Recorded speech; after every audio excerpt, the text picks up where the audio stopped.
आगे बढ़ते हैं। अगली खबर दंतेवाड़ा नक्सल हमले से जुड़ी हुई। नक्सल ने घटनास्थल पर 3 आईईडी प्लांट किए थे।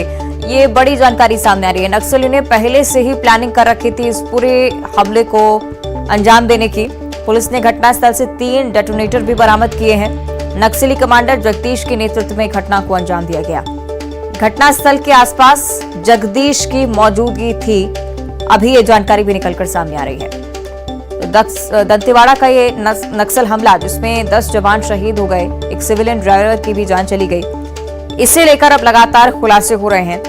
घटनास्थल पर 3 आईईडी प्लांट किए गए थे। पूरी साजिश के तहत इस पूरी वारदात को अंजाम दिया गया नक्सलियों की तरफ से, और साथ ही साथ घटनास्थल के आसपास जगदीश की भी मौजूदगी भी थी। इस बारे में भी जानकारी सामने आई है। जैसे कि सतीश हमारे साथ फोन लाइन पर जुड़ रहे हैं। सतीश, क्या कुछ खुलासे अभी तक? जी, आपको बता दूं कि लगातार जो है नक्सली हमले के बाद से लगातार उस इलाके में फोर्स जो है मूवमेंट कर रही है, लगातार उस इलाके की सर्चिंग कर रही है। और जो हमें सोर्स से जानकारी मिली है कि कल मौके पर जो है छत्तीसगढ़ के डीजी वो मौके पर पहुंचे थे। उस दौरान जो जवान लगातार जो है घटनास्थल की जानकारी लेते हुए उनको वहां से घटनास्थल से 3 डेटोनेटर मिले।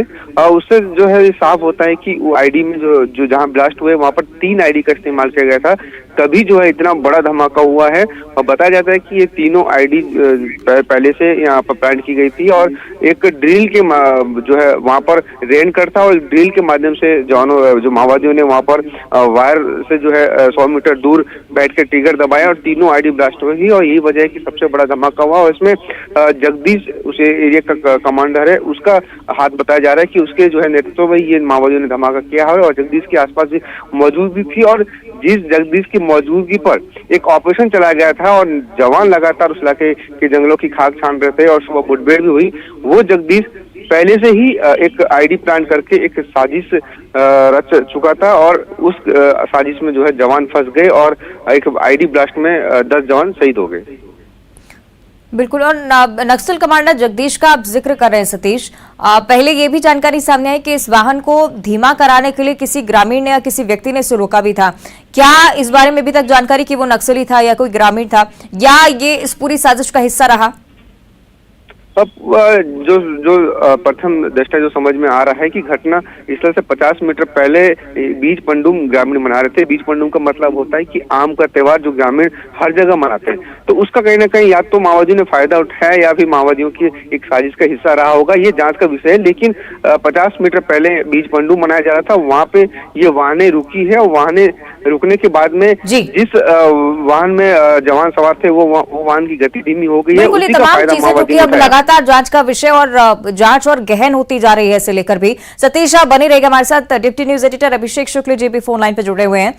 अभिषेक जी, अब लगातार खुलासे हो रहे हैं इस नक्सल हमले को लेकर। अभी फिलहाल ये बात सामने आई है कि 3 आईडी प्लान किए गए थे। ये इस ओर इशारा निश्चित ही करता है कि सब कुछ प्लान किया गया था, पहले से यहाँ पर प्लांट किया गया था आईडी। क्या कुछ तथ्य और सामने अभिषेक जी?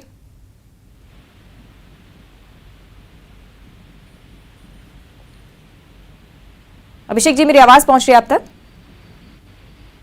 जी बिल्कुल, मैं बताना चाह रहा हूँ कि 3 आईडी अगर वहां पर सतीश बता रहे रखा हुआ था और 3 आईडी का ये ब्लास्ट था, तभी इतना बड़ा नुकसान यहाँ पर जवानों को हुआ है।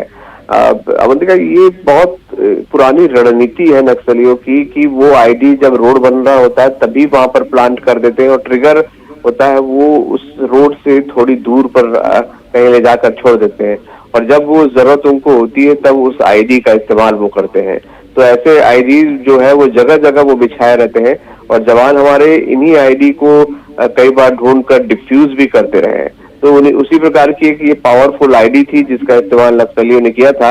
और अगर नक्सली जगदीश आसपास था तो निश्चित तौर पर अगर उसकी खोज में जवान निकले थे, कोई इनपुट था, तो उसने एक एम्बुश में फंसाया है, मौके का फायदा उठाया। जब जवान लौट रहे थे तब उन्होंने जो आईडी बहुत पहले से प्लान की हुई थी उसका इस्तेमाल उसने वहां पर किया और बड़ी घटना को अंजाम यहाँ पर दिया है। तो साफ है कि घटना के पीछे नक्सली जगदीश अगर है, उसकी साजिश यहाँ पर है। तो नक्सलियों की एक बड़ी तादाद, एक बड़ी सक्रियता यहाँ पर नजर आ रही है, और उसकी मौजूदगी यहाँ पर नजर आ रही है। सुरक्षा बलों के लिए एक तरीके से बड़ा चैलेंज है। नक्सल कमांडर जगदीश का लगातार जिक्र हो रहा है। अभिषेक जी, आपसे इस बारे में भी जानकारी चाहेंगे। जगदीश किस तरह का व्यक्ति, किस तरह का नक्सली, क्या पहले इस तरह की घटनाओं को अंजाम देने के लिए जाना जाता रहा?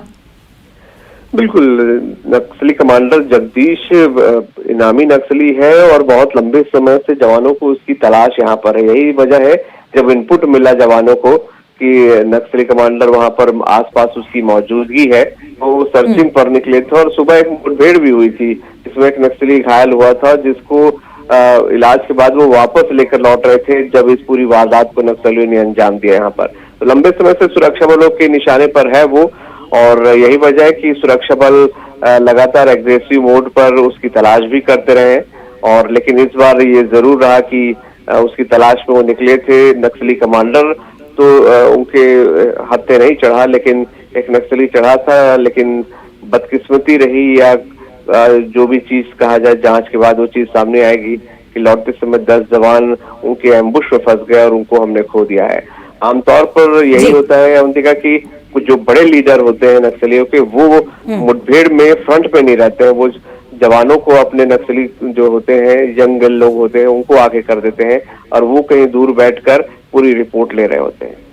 चलिए, देखना होगा आगे क्या कुछ तथ्य निकलकर सामने आते हैं। शुक्रिया आपका अभिषेक जी इस पूरी बातचीत के लिए। सतीश, आपका भी बहुत बहुत धन्यवाद।